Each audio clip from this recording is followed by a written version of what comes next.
नमस्कार दोस्तों, क्या हाल है। तारीख आज 15 जून 2026, दिन सोमवार, हिंदी तिथि ज्येष्ठ कृष्ण पक्ष अमावस्या है। और आइए अब बात करते हैं आज के मुख्य समाचारों की। देश और दुनिया की तमाम बड़ी खबरों पर डालते हैं एक नजर। देखिए दोस्तों, आज की सबसे बड़ी खबर दिल्ली से सामने आई है। तुगलकाबाद में कुछ दिन पहले लगी भीषण आग के मामले में पुलिस ने बड़ा खुलासा किया है। जांच में पता चला है कि आग गलती से नहीं लगी थी, बल्कि जानबूझकर लगाई गई थी। इस मामले में 4 लोगों को पकड़ा गया है, जिनमें एक नाबालिग लड़की भी शामिल है। आपको बता दें कि इस आग में 3 लोगों की जान चली गई थी और कई लोग घायल हुए थे। पुलिस अब ये पता लगाने में जुटी है कि आखिर आग लगाने के पीछे असली वजह क्या थी। चलिए अगली बड़ी खबर देखते हैं। दिल्ली में अपराध के खिलाफ चलाए जा रहे अभियान के दौरान पुलिस को बड़ी सफलता मिली है। कई जगहों पर छापेमारी करके अवैध हथियार रखने वाले लोगों को पकड़ा गया है। पुलिस का कहना है कि राजधानी में गैंग से जुड़े लोगों और हथियार सप्लाई करने वाले नेटवर्क पर लगातार नजर रखी जा रही है। आने वाले दिनों में भी ऐसे अभियान जारी रहेंगे ताकि अपराध पर लगाम लगाई जा सके। वहीं खबर आ रही है पश्चिम बंगाल से। तृणमूल कांग्रेस के नेता अभिषेक बनर्जी एक बार फिर चर्चा में है। एक मामले की जांच के सिलसिले में पुलिस और जांच एजेंसियों की कार्रवाई तेज हो गई है। इसको लेकर राज्य की राजनीति भी गर्मा गई है। भाजपा और तृणमूल कांग्रेस दोनों एक दूसरे पर आरोप लगा रहे हैं और आने वाले दिनों में यह मुद्दा और बड़ा रूप ले सकता है। बड़ी अपडेट सामने आ रही है प्रधानमंत्री नरेंद्र मोदी के फ्रांस दौरे से। प्रधानमंत्री मोदी और फ्रांस के राष्ट्रपति इमैनुएल मैक्रों ने फ्रांस के नीस शहर में भारत इनोवेट्स 2026 कार्यक्रम की शुरुआत की है। इस कार्यक्रम में भारत और फ्रांस के स्टार्टअप, निवेशक और नई तकनीक पर काम करने वाले लोग शामिल हुए हैं। प्रधानमंत्री मोदी ने कहा कि भारत के युवाओं में नए विचारों की कोई कमी नहीं है और दुनिया अब भारत की तरफ उम्मीद से देख रही है। अब इस खबर को समझिए। प्रधानमंत्री मोदी और राष्ट्रपति मैक्रों की मुलाकात के बाद भारत और फ्रांस के रिश्तों को और मजबूत करने पर चर्चा हुई। दोनों देशों ने तकनीक, निवेश, रक्षा और नए उद्योगों में साथ मिलकर काम करने पर जोर दिया। माना जा रहा है कि इस दौरे से भारत को निवेश और नई तकनीक के क्षेत्र में फायदा मिल सकता है। इस बीच एक और महत्वपूर्ण खबर सामने आई है। G7 सम्मेलन शुरू होने से पहले फ्रांस में सुरक्षा व्यवस्था बेहद कड़ी कर दी गई है। हजारों सुरक्षा कर्मी तैनात किए गए हैं और कई इलाकों में विशेष निगरानी रखी जा रही है। दुनिया के बड़े नेताओं की मौजूदगी को देखते हुए यह व्यवस्था की गई है। भारत की नजर भी इस सम्मेलन पर बनी हुई है, क्योंकि यहाँ कई अहम वैश्विक मुद्दों पर चर्चा होने वाली है। चलिए आगे बढ़ते हैं। भारत और अमेरिका के बीच व्यापार और दूसरे मुद्दों पर बातचीत जारी है। खबर है कि G7 सम्मेलन के दौरान प्रधानमंत्री मोदी और अमेरिकी राष्ट्रपति डोनाल्ड ट्रंप की मुलाकात हो सकती है। दोनों देशों के बीच व्यापार, ऊर्जा और अन्य अहम विषयों पर चर्चा होने की उम्मीद है। दुनिया की नजर इस संभावित बैठक पर भी बनी हुई है। वहीं एक और खबर दिल्ली से जुड़ी हुई है। हाल ही में राजधानी में हुए बड़े अग्निकांडों के बाद प्रशासन ने सुरक्षा नियमों को लेकर सख्ती बढ़ा दी है। कई इमारतों, गेस्ट हाउसों और अन्य प्रतिष्ठानों की जांच की जा रही है। जिन जगहों पर सुरक्षा नियमों का पालन नहीं हो रहा है, वहां कार्रवाई की तैयारी की जा रही है। देखिए दोस्तों, बिहार से एक बड़ी खबर सामने आई है। पटना के चर्चित ज्ञान बिंदु कोचिंग सेंटर मामले में नाम सामने आने वाले प्रिंस यादव की नेपाल में संदिग्ध परिस्थितियों में मौत हो गई है। प्रिंस यादव कोचिंग सेंटर के डायरेक्टर रोशन आनंद के भाई बताए जा रहे हैं। इस घटना के बाद कई सवाल खड़े हो गए हैं और मामले को लेकर चर्चाएं तेज हो गई हैं। पुलिस और संबंधित एजेंसियां पूरे घटनाक्रम की जाँच में जुटी हुई हैं। चलिए अगली बड़ी खबर देखते हैं। प्रधानमंत्री नरेंद्र मोदी के फ्रांस दौरे को लेकर लगातार गतिविधियां तेज बनी हुई हैं। भारत और फ्रांस के बीच निवेश, तकनीक, रक्षा और नए उद्योगों में सहयोग बढ़ाने को लेकर कई स्तरों पर चर्चा हो रही है। सरकार का मानना है कि इससे भारत में नए अवसर पैदा हो सकते हैं और दोनों देशों के संबंध और मजबूत होंगे। वहीं खबर आ रही है कि देश के कई राज्यों में भर्ती और रोजगार से जुड़ी प्रक्रियाओं में तेजी देखने को मिल रही है। जम्मू कश्मीर सरकार ने इंजीनियरिंग सेवाओं की भर्ती से जुड़े पुराने नियमों को फिर से लागू करने का फैसला लिया है। इससे बड़ी संख्या में अभ्यर्थियों पर असर पड़ सकता है और भर्ती प्रक्रिया को लेकर नई चर्चा शुरू हो गई है।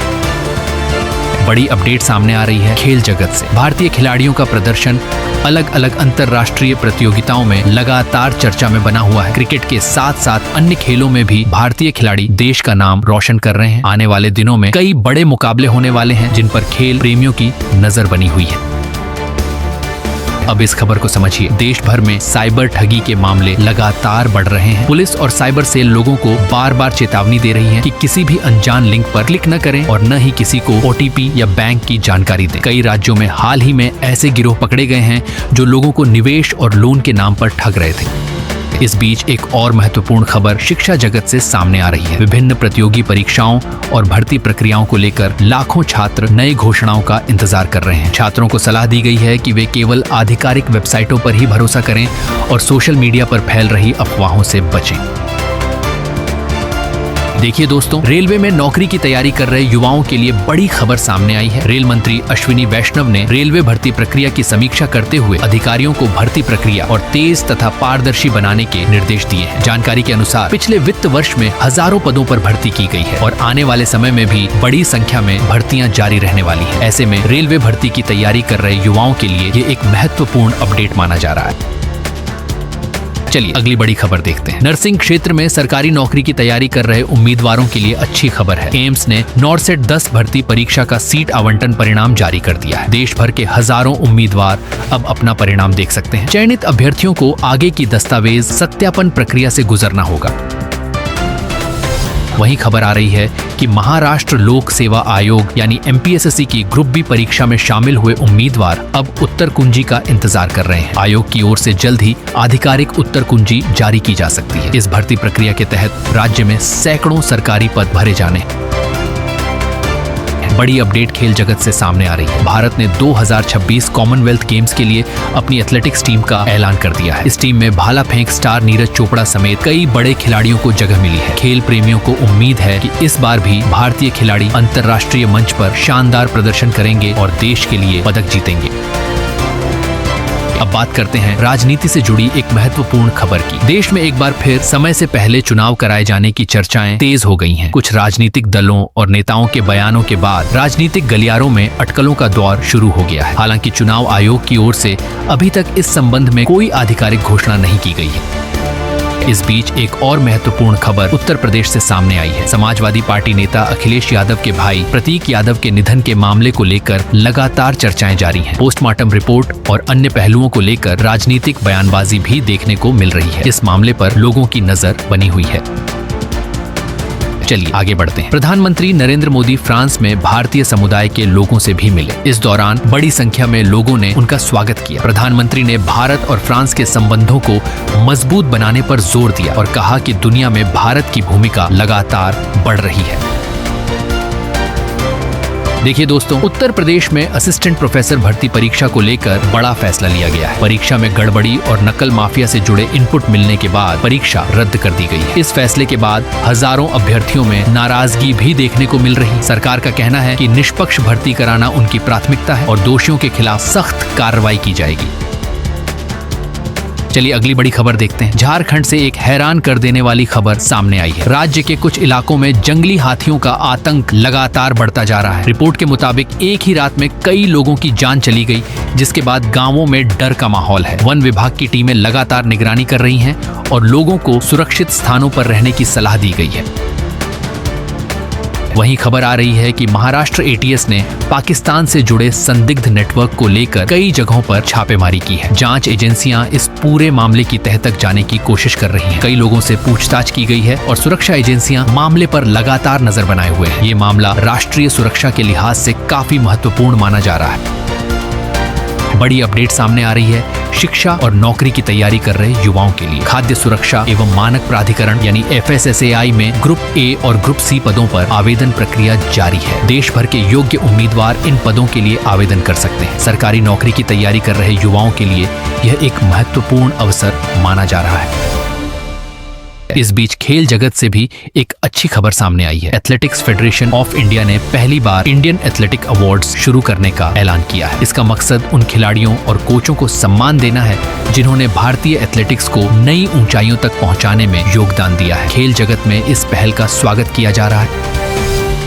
वहीं खबर आ रही है कि रेलवे भर्ती प्रक्रिया को लेकर भी गतिविधियां तेज हो गई हैं। रेलवे मंत्रालय ने भर्ती प्रक्रिया की समीक्षा करते हुए अधिकारियों को इसे और तेज तथा पारदर्शी बनाने के निर्देश दिए हैं। लाखों उम्मीदवारों की नजर अब आने वाली भर्ती सूचनाओं पर बनी हुई है।